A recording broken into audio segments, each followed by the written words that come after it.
쓸 게 없다. 글쓰기에 막힘이 없던 나에게도 글 쓸 게 없는 나날이 찾아왔다.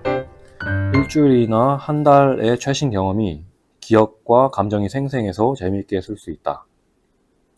하지만 최근엔 쓸 게 없어서 한 번은 1년 전 얘기를 쓰기도 했다. 왜 쓸 게 없는지 생각해보면 이렇다.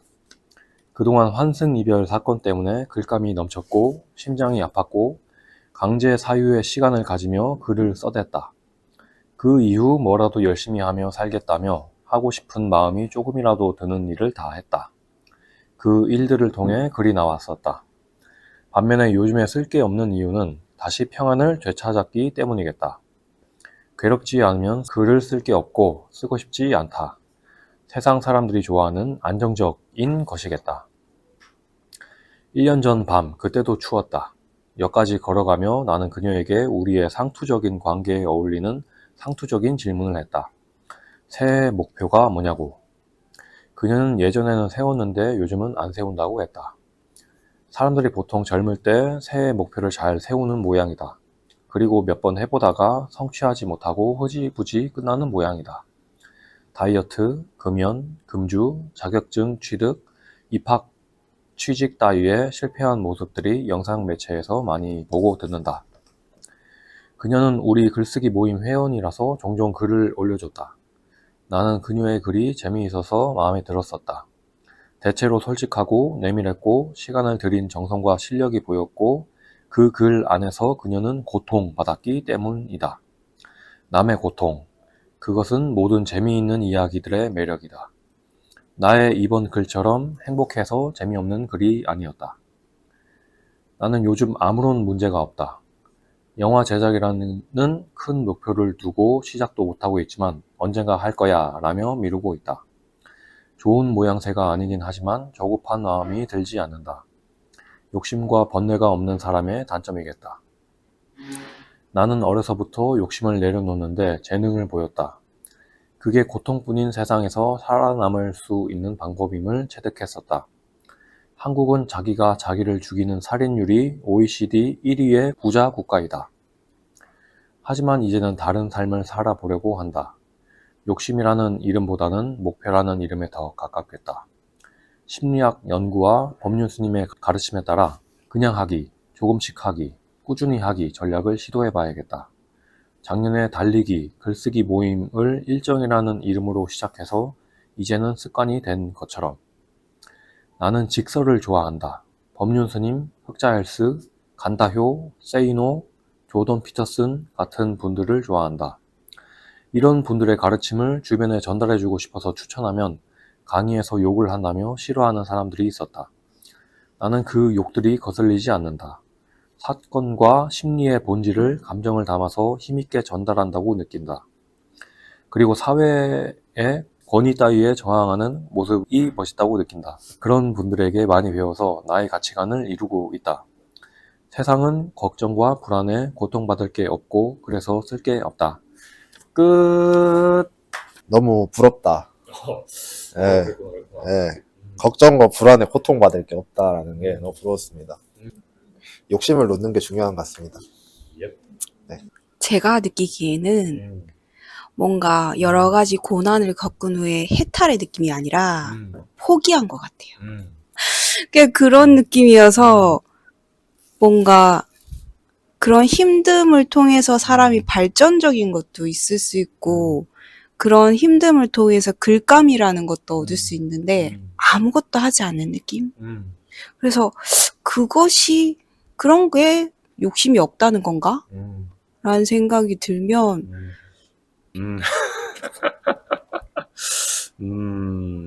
그렇게 볼 수 있죠. 저는 불교를 좋아해서, 왜 사람들한테 이게 허무주의로 보이고 허망하다, 이렇게 힘이 빠지는 이미지로 보일까?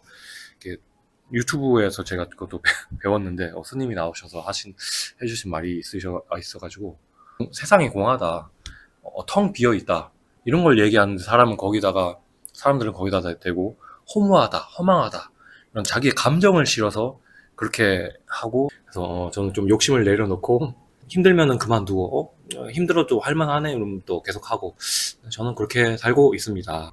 제가 눈여겨볼 수 있었던 내용은 그 세상 사람들이 좋아하는 안정적인 것이겠다. 그러니까 나는 안정적인 걸 좋아하죠. 그리고 거의 대부분의 사람들은 안정적인 삶을 원하잖아요. 소설이나 어떤 프로그램 매체에 조금은 핵심적인 부분 같아요. 제가 봤을 때는. 나는 TV를 보는 입장에서는 이렇게 편안하게 보는데 상대방은 고통스러워 재밌잖아요. 뭔가 눈물 질질 짜야 되고 극한의 어떤 체험을 보는 게 재밌잖아요. 회사 생활을 한 15년 정도 했던 분의 얘기를 이제 대화를 하다가 이번 새해 목표가 뭐예요? 라고 물어봤는데 나는 자유가 없어서 새해 목표를 세우지 않는다라는 이야기를 들었어요. 저는 굉장히 충격을 받았거든요. 왜냐면 사람이라고 한다면 직장인이라는 거는 단지 내가 어떤 내 삶을 생활을 해야 되기 때문에 다니는 거잖아요. 지금은 어떤 나의 어떤 꿈을 이루는 거라기보다는 그런 개념이 좀 더 강한 것 같긴 하거든요. 근데 그게 너무 이렇게 스트레스를 받거나 자기의 틀이 되면서 거기에 갇혀버린 거 아닐까. 그러니까는 좋은 회사를 다니시는 분인데 그렇게 얘기를 하시더라고요, 되려. 그래서 그게 진짜 괜찮은 걸까 이런 생각을 좀 고민을 했었어요. 그래서 이런 부분이 조금 저도 느꼈던 부분이라서. 그리고 아까 욕심에 대해서 이야기가 나왔는데 단어들을 한 번씩 다시 찾아보는 것들을 해보거든요. 그러면은 내가 알고 있던 그 단어의 새로운 면모를 본다든지 한자를 통해서 그것에 조금 더 깊게 다가가 본다든지 그런 식으로 새롭게 알아가지는 것들이 많더라고요. 그래서 이것도 한번 내가 다시 찾아보면은 좀 좋겠다 이런 생각이 좀 들었고요. 저는 불교라고 하면 불교는 언제나 화두가 있더라고요. 그래서 사람들은 자기의 화두가 자기의 이름이라고 해요. 그래서 성모님은 이름이 굉장히 좀 특이한 것 같거든요. 그래서 이 이름이 무슨 뜻이실까 좀 궁금하다는 생각을 그래서 문득 했고요. 고통. 저는 여기서 사람들은 자기의 감정을 선택하면서 살아가잖아요. 그래서 어떤 상황에서도 그 사람의 어떤 선택에 따라서 그 사람의 감정에 따른 선택에 따라서 그 인생이 다르게 펼쳐지잖아요.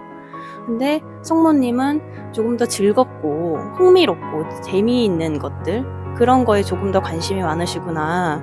어떤 고통을 선택을 한다든지 아니면은 이제 정말 고뇌나 번뇌를 선택한다든지 이런 사람들도 있잖아요. 우울로 빠져드는 사람들도 있는데 그게 아니라 이거를 어떤 기회로 내가 흥미를 바꿔보자. 이렇게 선택하시는 경우가 더 많으시겠구나. 이런 생각이 글 속에서 보였습니다.